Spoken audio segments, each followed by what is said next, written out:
Աղքատության հաղթահարումը և բնակչության տարբեր խմբերի նյութական և ոչ նյութական կարիքների բավարարումը օրակարգային մարտահրավեր է զարգացման տարբեր մակարդակ ունեցող երկրների համար։ Աղքատության և անհավասարության նվազման հետևողական և կենսունաքաղաքականության իրագործումը տնտեսության ներառական զարգացման կարևորագույն գրավականն է։ Սակայն իրականացված քաղաքականության օբյեկտիվ և տրամաբանական բնույթը դեռևս չի նշանակում, որ դրանք ցանկալի են երկարաժամկետ հեռանկարում տնտեսության կայուն զարգացման տեսանկյունից, հետևաբար քաղաքականության արդյունքների քանակական գնահատման անհրաժեշտություն է առաջանում, որը առանցքային նշանակություն ունի գերակայությունների հստակեցման, ուղենիշների ճշգրտման, ինչպես նաև մեխանիզմների ընտրության և վերանայման տեսանկյունից։ Այս առումով աղքատության գնահատումը մշտապես եղել և շարունակում է մնալ ինչպես հետազոտողների, այնպես էլ միջազգային հեղինակավոր կառույցների ուշադրության և հետազոտության դիտակետում։ Հայաստանի Հանրապետությունում աղքատության գնահատման հիմքում սպառման ագրեգացված ցուցանիշն է, այսինքն սպառումը ըստ էության առավել ճշգրիտ և ամբողջական պատկերացում է տալիս բնավորության կենսամակարդակի վերաբերյալ, քան եկամուտները, ելնելով նրանից, որ եկամուտները հաճախ թաքցում կամ պակաս են ներկայացում, ինչպես նաև սպառումն առավել քիչ զգայուն է սեզոնայնության և կարճաժամկետ տատանումների նկատմամբ։ Առանձնացվում են աղքատության պարենային, ստորին, միջին, վերին գծերը, ելնելով տնային տնտեսությունների կենսամակարդակի ամբողջացված հետազոտության տվյալներից, որոնք ստացվում են 5184 տնային տնտեսությունների շրջանակներում իրականացված հարցումների հիման վրա։ Աղքատ համարվում են նրանք, ում սպառումը մեկ չափահաս անձի հաշվով ցածր է աղքատության միջին գծից, այն ստացվում է ստորին և վերին գծերի միջինացման հիման վրա, և 2024 թվականի տվյալներով այն կազմում է շուրջ 53,000 դրամ։ Ծայրահեղ աղքատ համարվում են նրանք, ում սպառումը մեկ չափահաս անձի հաշվով ցածր է աղքատության պարենային գծից, շուրջ 29,000 դրամից։ Չափավոր աղքատ են նրանք, ում սպառումը ցածր է շուրջ 43,000 դրամից, իսկ ըստ վերին գծի աղքատ են համարվում նրանք, ում սպառումը ցածր է շուրջ 64,000 դրամից։ 2025 թվականին նոյեմբերին վիճակագրական կոմիտեի կողմից հրապարակվեց Հայաստանի սոցիալական պատկերը և աղքատությունը հրապարակումը, որում ամփոփված էին Հայաստանում աղքատության վերաբերյալ հիմնական ցուցանիշները, և ըստ այս հրապարակման 2024 թվականին Հայաստանում աղքատության մակարդակը կազմել է 21,7%, իսկ ծայրահեղ աղքատության մակարդակը 0,6%։ Ըստ ստորին և վերին գծերի աղքատության մակարդակը կազմել է համապատասխանաբար 8,4% և 40,2%։ Նշեմ, որ այս ցուցանիշները բոլոր իմաստով նվազում է արձանագրվել ինչպես նախորդ, այնպես էլ դրան նախորդող մի քանի տարիների կտրվածքի մի քանի տարիների համեմատ։ Ինչ վերաբերվում է միջազգային գնահատումներին, ապա Համաշխարհային բանկի կողմից աղքատության մակարդակը գնահատվում է ըստ աղքատության միջազգային գծի, ելնելով այն խմբին, որին պատկանում է երկիրը։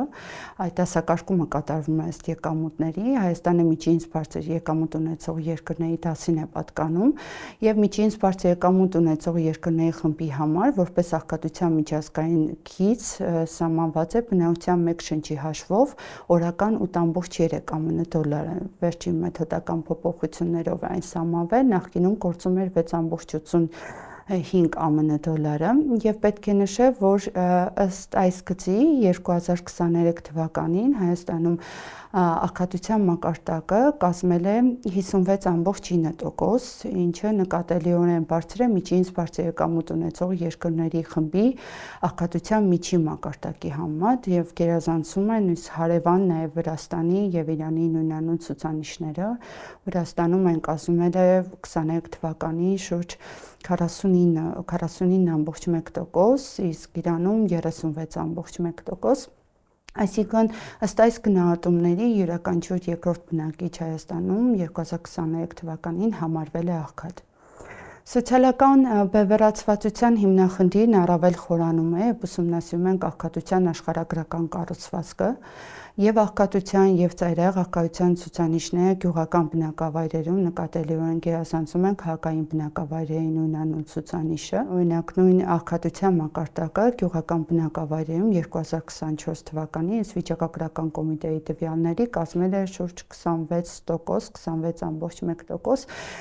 մինչդեռ քաղաքային բնակավայրերում այն կազմել է 19.3%։ Աղքատության սրության եւ խորության ցուցանիշներով եւս գյուղական բնակավայրերը բավականին բարձր արդյունք են գրանցել։ Աղքատության խորության ցուցանիշը, որը գնահատում է աղքատության պակաս սուրտը, այսինքն թե իշկանով է աղքատի սպառումը ցածր աղքատության գծից, դա ըստ էության ցույց է տալիս, թե աղքատ բնակչությանը ինչքան միջոցներ են անհրաժեշտ աղքատությունից դուրս գալու համար։ Գյուղական բնակավայրերում այն հասնում է 4.7%-ի։ Մինչդեռ քաղաքային բնակավայրերում այն գնահատվում է 3.4%, իսկ աղքատության սրությունը, որը բնութագրում է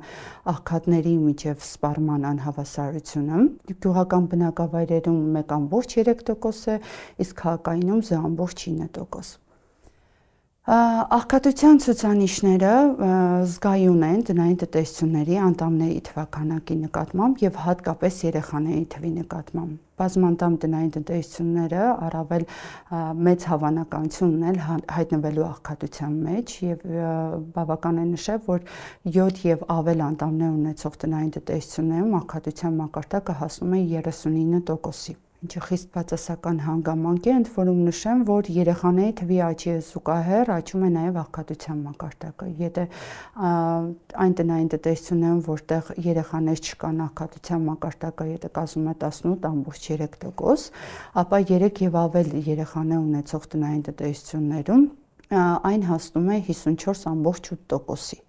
Այսինքն 3 եւ ավել երեխա ունեցող տնային տնտեսությունների յուրաքանչյուր երկրորդը հավանական է, որ կարող է հայտնվել աղքատության մեջ։ Իսկ ծայրահեղ աղքատության մակարդակը 3 եւ ավել երեխաներ ունեցող տնային տնտեսություններում հասնում է 2.1%-ի։ Այստեղ մեկ այլ կարևոր հիմնահարց է նաև զբաղված աղքատների բավականին մեծ տեսակարգշիռը, դրանք 15-ից 75 տարեկան աղքատ բնակչության մեջ զբաղվածները բավականին գերակշռում են, շուրջ 56.5%, սա խոսում է այն մասին, որ աղքատներից յուրաքանչյուր երկրորդը զբաղված է եւ այս պարագայում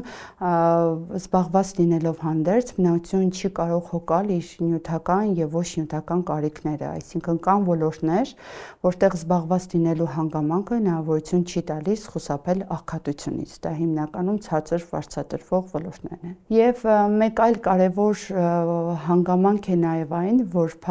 եւ ՏՀԶԿ երկրներում, այսինքն եւ միջազգային փորձը եւ նաև հայաստանյան իրականությունը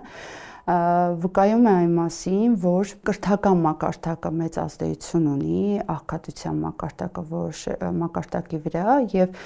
դա վերաբերում է եւ աղքատներին եւ զբաղված աղքատներին, որ զբաղվածության կրթական մակարդակի բարձրացման հետ մեկտեղ քիչ է հավանականությունը աղքատ լինելու,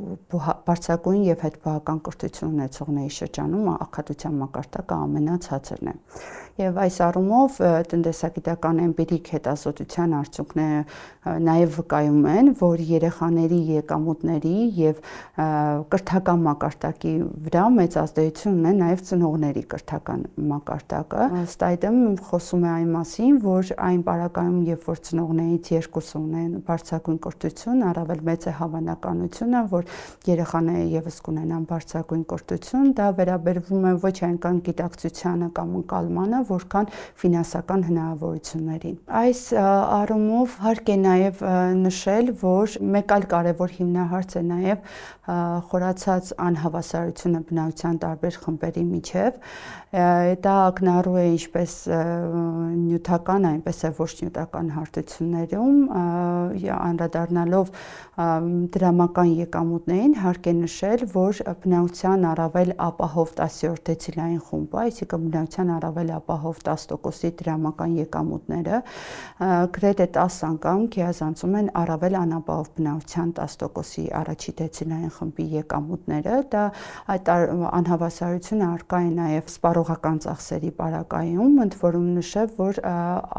այդ անհավասարությունը հատկապես առավել վառ է արտահայտվում կրթական եւ առողջապահական ծառայությունների տեսանկյունից, հասանելիության տեսանկյունից, օրինակ նույն առողջապահական ծախսերի դեպքում, եթե դիտարկենք առողջապահական ծախսերը ըստ քվինտիլային խմբերի, ապա 5-րդ, այսինքն առավել ապահով բնակչության 20%-ի սպառողական ծախսերում առողջապահական ծախսերի մասնաբաժինը կազմում է 14.7%, մինչդեռ առավել անապահով բնակչության 20%-ի, այսինքն առաջին քվինտիլային խմբի սպառողական ծախսերում առողջապահական ծախսերը կազմում են ամենը 6.1%։ Դա պետք է նշեմ, որ այս տեսանկյունից տեղին է անդրադառնալ նաև բազմաչափ աղքատության գնահատականներին, քանի որ աղքատության դիտարկումը միայն դրամական մոնետար տեսանկյունից դեռևս բավարար չափով լիարժեք եւ ընդգրկուն պատկերացում չի տալիս աղքատության մասին, ըստ այդմ տեղին է անդրադառնալ նաև բազմաչափ աղքատությանը, որը հնարավորություն է տալիս աղքատությունը դիտարկել զրկանքների տեսանկյունից, այսինքն այն հիմնված է 5 հիմնական չափումների վրա, դրանք են հիմնական կարիքները, բնակարանային պայմանները, կրթությունը, առողջապահությունը եւ աշխատանքը։ Եվ ըստ էության այս ցուցանիշների վերլուծությունը մատնանշում է այն հետնախորշերը, որոնց վերացման ուղղությամբ է պետք է անհրաժեշտ միջոցառումներ իրականացվել։ Մասնավորապես 2024 թվականի այս գնահատականների ուսումնասիրությունից ակնառու է դառնում, որ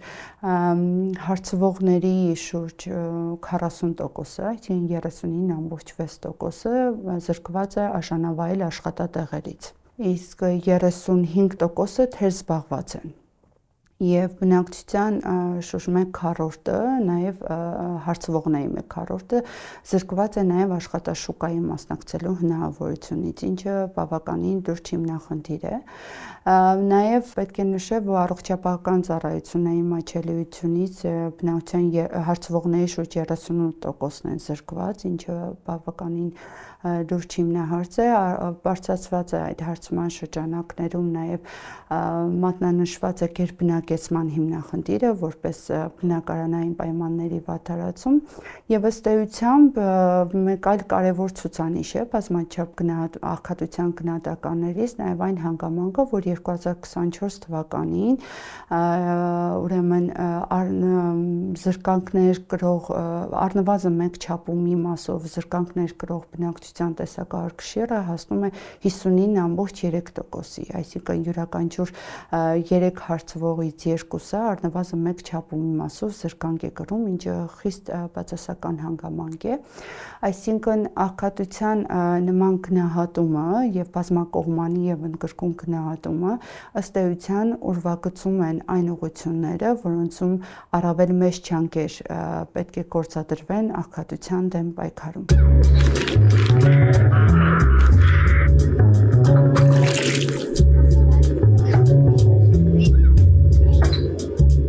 Այս առումով պետք է նշել, որ քաղաքականության վերանայման եւ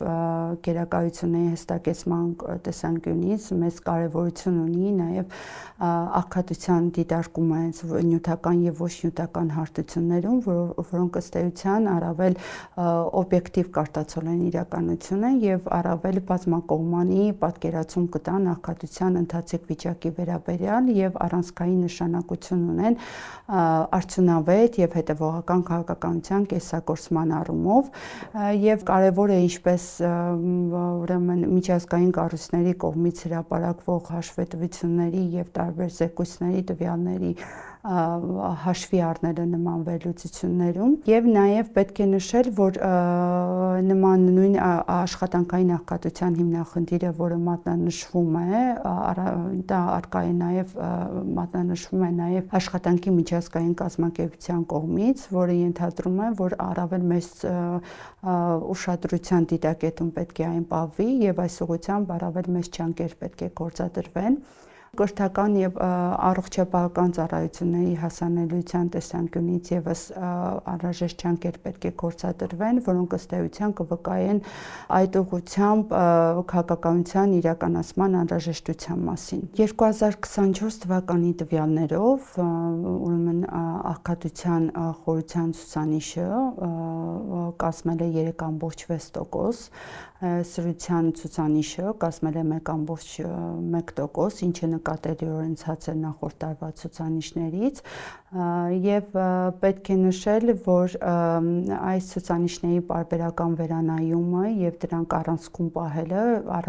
մեծ նշանակություն ունի հենց հետևողական քաղաքականության կեսագործման տեսանկյունից։ Անհավասարություն բնութագրող մեկ այլ կարևոր գործակից է նաեւ Չինի գործակիցը, որն ըստ էության հաշվարկվում է սպառման եւ ըստ եկամուտների, ընդ որում նշեմ, որ ըստ եկամուտների Չինի գործակիցը, որ կազմում է շուրջ 0.34, սա առավել բարձր է սպառման անհավասարություն բնութագրող ցուցանիշից եւ ընդհանուր առմամբ պետք է նշել, որ աղքատությունը մշտապես եղել է եւ տարբեր կառավարությունների ուշադրության առանցքում, ինչպես զարգացած, այնպես է զարգացող տնտեսություն ունեցող երկրներում, որը հնարավորություն է տալիս երկրներին ճանապարհ հարթեն դեպի ներառական զարգացումը եւ դրանով ապահովել անհրաժեշտ հիմքերը կայուն զարգացման։ Ոստի այս առումով կարևոր հանգամանք է հանդիսանում պարբերաբար հետազոտությունների, բազմակողմանի հետազոտությունների իրականացումը, որը հնարավորություն կտա մի կողմից ընթացիկ վիճակի առավել համապարփակ գնահատականը ստանալ, հաշվի առնելով եւ տեղական զարգացումները, ինչպես նաեւ արտաքին շոկերը, եւ միևնույն ժամանակ մշակել ոչ միայն ախտորոշիչ նշանակություն ունեն, այլ նաեւ կարևոր դերակատարություն ունեն քաղաքականության հետագա քայլերի, մեխանիզմների մշակման տեսանկյունից,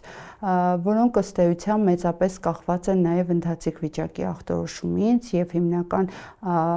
ցուցանիշների վերհանումից, քանի որ ըստ էության դրանք առանցքային